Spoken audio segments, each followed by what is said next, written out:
All right, y'all, we can get started. Grab buckets and spread out. It's a drizzly night in Northwest Portland, and Philip Fensterer is leading a group of volunteers equipped with headlamps, safety vests, and 5-gallon buckets. They're patrolling a stretch of Highway 30 with their eyes focused on the ground. I imagine that cars going by wonder what these people are doing out in the rain, in the winter, in the dark. What they're doing is looking for frogs. Northern red-legged frogs, to be exact. There's a population of red-legged frogs that mostly lives up in Forest Park, but in the wintertime they come down to the wetlands to breed, to lay egg masses, and then they head back up into Forest Park. There's just one problem. That busy stretch of highway in between the wetlands and Forest Park. It's a death trap for the frogs. It's real-life frogger.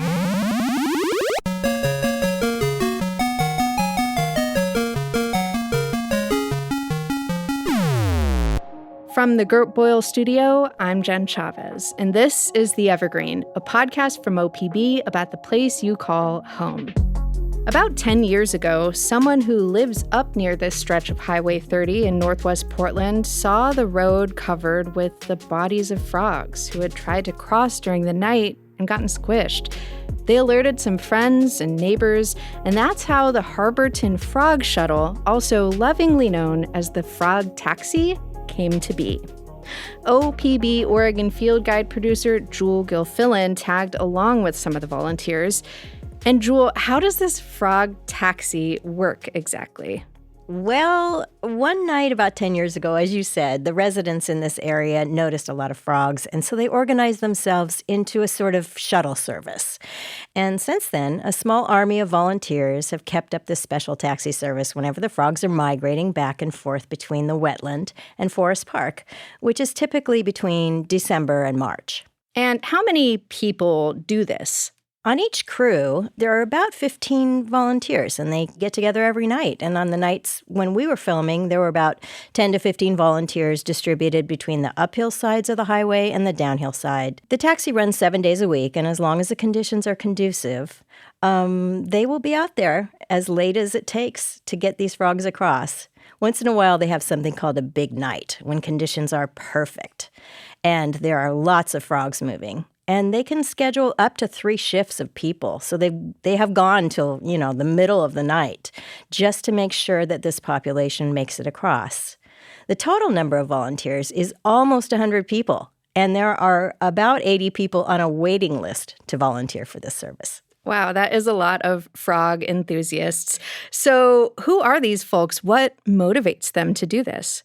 Well, I think of them as just quintessential Portlanders. There's people who live in our metro area and just take advantage of everything we have here. They love being outdoors. They love the environment. They love the creatures that live there.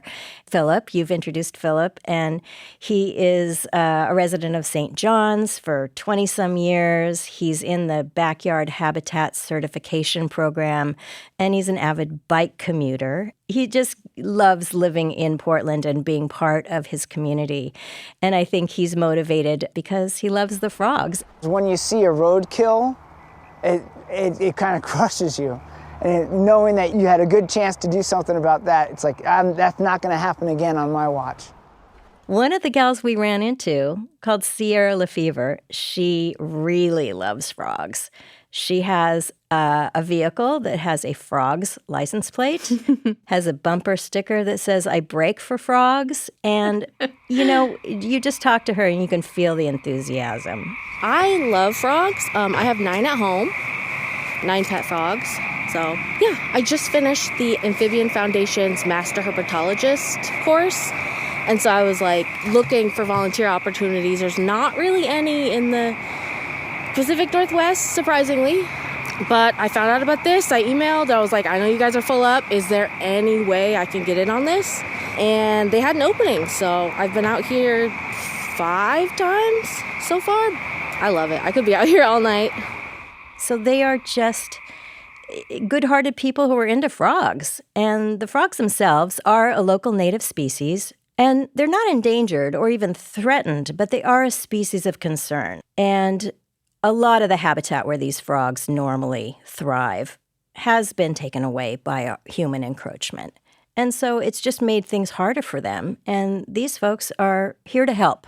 Wow. I love thinking about all these people assembling to help out these little frogs. And they do. They're all on hold and they're all waiting to get the call. They keep their nights open in case the frogs need them. How many frogs do they save with these efforts? They do keep track. They have something called the frog log, and they write down every frog that comes down from Forest Park to the wetland, and then each frog that returns back up to the park. And the numbers vary year to year. When we were there, the frog log recorded about 155 females and almost 1,400 males. And that's sort of toward the end of the migration season. So what does that come to? 1,500-ish frogs that cross the highway every year. So we saved this little guy's life so he won't get, run over on Highway 30. A wetland ecologist for PGE conducts a frog survey every year. It's not completely a controlled study or anything super scientific, and the numbers do fluctuate year to year. But they have been increasing steadily for the last 4 years. In 2018, the first year of the survey, they found about 158 egg masses. And the egg masses are where the tiny frogs will come from in the spring. So 158 in 2018. And in 2024, there were 700 egg masses. And then in 2025, there were more than 1,700 egg masses. I am encouraged by the numbers, so maybe we're making a difference. And, each egg mass contains 100 to 200 eggs. So that's a lot of baby frogs, and every frog counts. Yeah, that's great news. I also think if they wanted to, they could start a blog with these updates and call it the Frog Log blog. But that's just for free from me to them. The Harborton wetland is managed by Portland General Electric. The utility company restored the area by excavating it to create a channel to the Willamette River and planting hundreds of trees and other vegetation. It's one of the most significant breeding grounds for the red-legged frog in this region. That's according to Colin McLaren, the wetland ecologist for PGE. What makes it unique are the sets of conditions that we have out here. We've got a large flooded wetland that stays ponded through May, June or so. It starts filling up with the late fall, winter rains, and that's about the same time that the northern red-legged frogs start their migration to the site. So it's kind of ideal breeding conditions for them, and it's in close proximity to their habitat up in Forest Park. Colin explained that the male frogs migrate down to the wetland area first. And on nights that are warmish, 45 degrees or more, and rainy, they will start to move across Highway 30 and down this area. And following the males in January or so, depending on conditions, the females follow. Then they work their way back up through, February, March, maybe into April sometimes if they're late, but usually the migration back to Forest Park is done by March. Joel, it sounds like weather is a pretty key factor in determining when the frogs actually cross the road over this 3 or 4 month period. How do the volunteers plan around that? Yeah, that's right. They like very particular conditions. It's been raining earlier in the day. It's currently about 48 degrees, so that's pretty optimal for the frogs. So a lot of times the volunteers will be kind of on call, and the frog taxi captain for that night will be monitoring the weather conditions and then calling or connecting with the volunteers and saying, okay, conditions are good or conditions are not. And according to that assessment by the frog captain that night, then they'll come in or not. Got it. And do the frog taxi volunteers need special frog taxi equipment to do this? Well, they've kind of come up with their own stuff. They use 5-gallon buckets, but they put these sort of flexible floppy lids on top so that they can access the buckets easily and keep the frogs inside and not let them hop out. They've also got bright kind of fluorescent chartreuse vests that say frogs on them, and they wear those. And they also wear headlamps so that they can spot the frogs in the dark, because all of this takes place after sunset. You're going to want to get in front of them if they're moving, and sometimes if you shine your light in their eyes, they'll freeze, and it allows you to go ahead and grab them, and you're going to put them in the bucket. We're talking about the danger to frogs in a real-life frogger situation, but of course these are humans that are also on the highway. You mentioned the safety vests. How do they think about staying safe while they're doing this? Well, luckily, this particular stretch of Highway 30 has a frontage road on the east side, and on the west side, there's a residential access road, Harborton Road, that goes uphill. So the volunteers are not actually on the side of the highway per se. They are on frontage roads, so it's a little bit safer. There are still cars going up and down those roads, so those bright vests do help. You might notice how fast some of these cars come down the road, and even though it's infrequent, here on Marina Way and up on Harborton, it's scary. You were talking earlier about the big nights where they need multiple shifts of volunteers. It is a whole production. But on a regular night, how late are they out there? And how do they know when to stop? It's a good question. I ask the same thing, and typically the temperature drops as the night progresses. So it's really just condition dependent. So there comes a point of diminishing returns, and they just say, okay, well, I think we've got pretty much everybody who's going to cross tonight, and let's call it a night. Coming up after a break, we'll hear about some of the challenges of filming the frog taxi in action. Thanks for listening to The Evergreen, our podcast from OPB about the place you call home. If you like what you hear, hop to it and subscribe to us on your favorite podcast app, and we will jumpstart your Monday morning with something new and exciting to listen to each week. You can also follow OPB on Instagram at OPB Photo, or follow me directly at Jen Chavez OPB. That's Jen with 2 N's. And I'll keep you posted on everything Team Evergreen is up to. And remember, this episode about the frog taxi and all the great OPB reporting and storytelling you hear on this show is made possible by the support of many thousands of OPB members. Support our journalism by becoming an OPB sustaining member today at opb.org/pod. And now, back to the show. We heard a bit about the challenges the volunteers face as they try to help the frogs cross a busy road. It was also challenging to capture their valiant efforts on video. Oregon Field Guide producer Jewel Gilfillan teamed up with OPB cinematographer and editor Brooke Herbert to get the job done. And Brooke, I understand it was actually one of your first shoots after being hired by OPB, is that right? Yes, it was. I think I'd only been at OPB for 3 weeks, maybe a month when I got this assignment. And it was also my very first shoot for Oregon Field Guide. So I wasn't too worried about it. I have a decade of experience with cinematography, and so I was expecting anything. And what were some of the unique challenges of filming the frog taxi in action once you got out on the scene? Yeah, so just like all of the, volunteers being on call, I was kind of also on call because, as Joel said, the conditions have to be exactly right for the frogs to want to move. So it needed to be after dark. It needed to be rainy.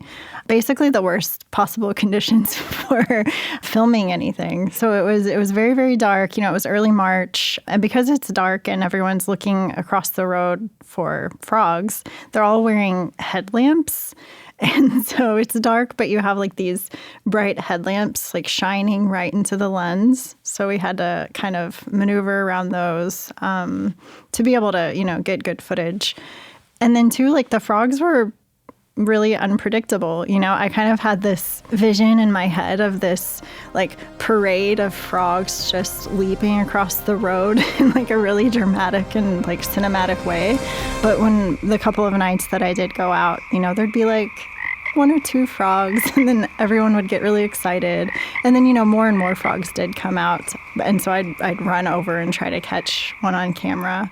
Then the second night when I went out with Jewel, we did see more frogs, and we could also kind of hear like these beautiful sounds, because there's not just the red-legged frogs, there's also these chorus frogs in that same wetland. And so the sound of all of those chorus frogs was just really, really beautiful. And so that was like something unexpected that I tried to capture in audio. We also did have to use some footage provided by the Oregon Zoo. So some of the footage in the episode, like these really nice shots of frogs, are actually provided by the Oregon Zoo. So it was a big, joint effort to pull that episode together. What about filming in the wetland area in general? What was that like? Well, that wetland area is actually really beautiful. I never noticed it before. The day we decided to go out with the ecologist, Colin, I went out with Jewel. It was kind of a drizzly day, and we were going to have to wade into the wetlands. So we grabbed a couple of pair of waders from OPB, and I've worn waders before. And so I wasn't too worried about it. And for anyone who has never seen waders, like, what are they like? Yeah, so waders are very, very cool. They're these very long and big, kind of almost like overalls that are made of a material called neoprene, and they have booties attached to them. And, fishermen use them, and I love wearing them. You feel kind of invincible because you're walking out into water and you're not getting wet. Or at least that's the way it's supposed to work. Oh, no. Because it's my first Oregon Field Guide shoot. I just grab a pair of waders off of, our equipment cart. And I quickly realized, like 30 seconds or a minute after getting into the water with Jewel, that I had picked up a pair of leaky waders. So it's March. I'm in the water. I'm trying to hold this camera, which was just kind of a GoPro on a long pole. And very quickly, like, my socks are feeling wet, and then my pants I'm wearing inside are wet, and then I'm just like pretty much soaked up to my waist. But it wasn't too cold, so I kind of just like decided we just keep going for it. The sacrifices y'all make for Oregon Field Guide, we at the Evergreen, thank you. And I did definitely let everyone know when I got back to OPB that those waders needed to be replaced. So it was quickly taken care of. But then they all kind of convinced me that that was like my proper initiation into field guide filming. Portland General Electric recently proposed what it calls the Harborton Reliability Project. The project would involve cutting down roughly 400 trees on 5 acres of land in Forest Park to make way for new power lines. PGE Senior Project Manager Randy Franks told OPB that the project could actually benefit the frogs. This project would result in substantial improvements for the northern red-legged frog habitat because one component of our substantial and robust mitigation plan is to fund Portland Park's improving breeding habitats that they've identified inside the park. And these are medium quality wetlands that they can improve well outside the project area and establish a way for frogs to breed inside the park, not need to cross Highway 30 to reach the Willamette River. The Forest Park Conservancy appealed the initial decision to move forward with the project. Executive Director Scott Fogarty told OPB that his organization is very concerned about potential negative impacts on the areas. It will remove 5 acres of trees that are 100+ years old. It will fill into streams. It will fill into wetlands that have species that are on the decline. And it will potentially open the door, as the tip of the iceberg, if you will, for future expansion by PG in the park. The Portland City Council voted unanimously to overturn the initial approval for this project. Jewel, it sounds like it's not going to happen anytime soon, but we heard Randy Franks from PGE say that in the future, the frogs may not need to cross Highway 30 at all. What do you think that would mean to the folks who run the frog taxi? I think they probably have mixed emotions. I think their priority is to make sure the frogs survive. At the same time, they did acknowledge that it's difficult, just to rely on people to ferry these frogs across the highway.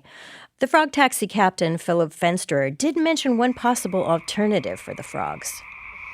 My understanding is that there are plans to potentially install some sort of a underpass for the frogs.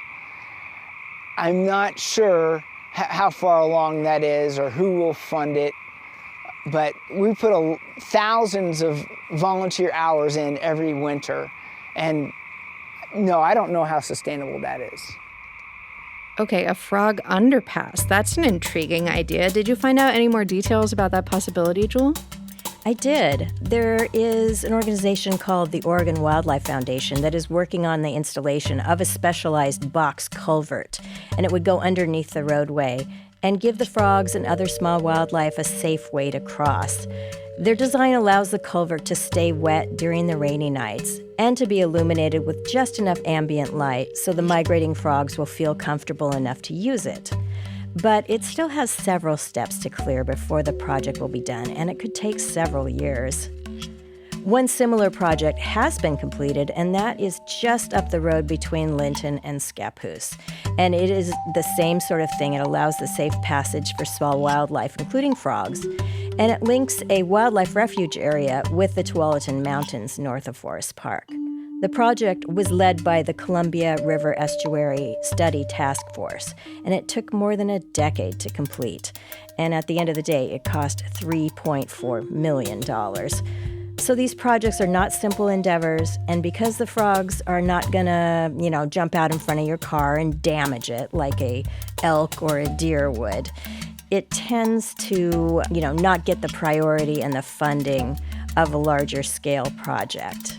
And plus, these frogs are not at a critical point in terms of their species survival. So there are, a few obstacles to surmount yet. At some point, I think with the way our laws are, when an animal or a species becomes threatened and endangered, then there is much more impetus to fund those sorts of things. But do we want to let it get to that point? Okay, so it sounds like, at least for now, the frog taxi, this effort led by frog lovers, is the best way to ensure the frogs don't become roadkill. What was it like to see these passionate volunteers in action? Well, it just really tickled me because as a person who was born and raised in Portland and who loves the outdoors, these were my people, I really could relate to them, and they just had such good intentions and good vibes, It's rainy, it's cold, it's winter, it's dark, and yet they're all out there just having a great time and supporting each other and supporting frogs. And it just was a really nice thing to experience and to be reminded that people can be so good-hearted. If I can save a frog and the team can save frogs, we're going to do the best we can. Well, Jewel and Brooke, thank you so much for being with the Evergreen today. My pleasure. Thanks, Jen. Jewel Gilfillan is a producer for OPB's Oregon Field Guide. Brooke Herbert is a cinematographer and editor at OPB. You can see the video they created about the Harborton Frog Taxi at opb.org. Thank you so much for listening to The Evergreen, a podcast from OPB. Julie Sabatier produced this episode, and our technical director is Stephen Cray. Nalene Silva engineered the episode. The OPB podcast team also includes Mia Estrada and Sage Van Wing. Jewel Gilfillan, Brooke Herbert, Ed Yan, and Dave Miller did the interviews you heard. The music in this episode is from Audio Network. And hey, if you have a question for us, do not hesitate to reach out. Email us at theevergreen@opb.org. I'm Jen Chavez. Catch you later.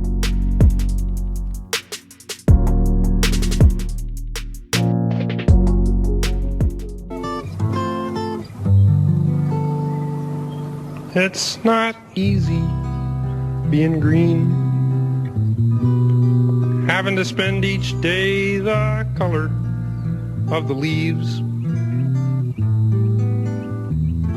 when I think it might be nicer being red or yellow or gold or something much more colorful like that.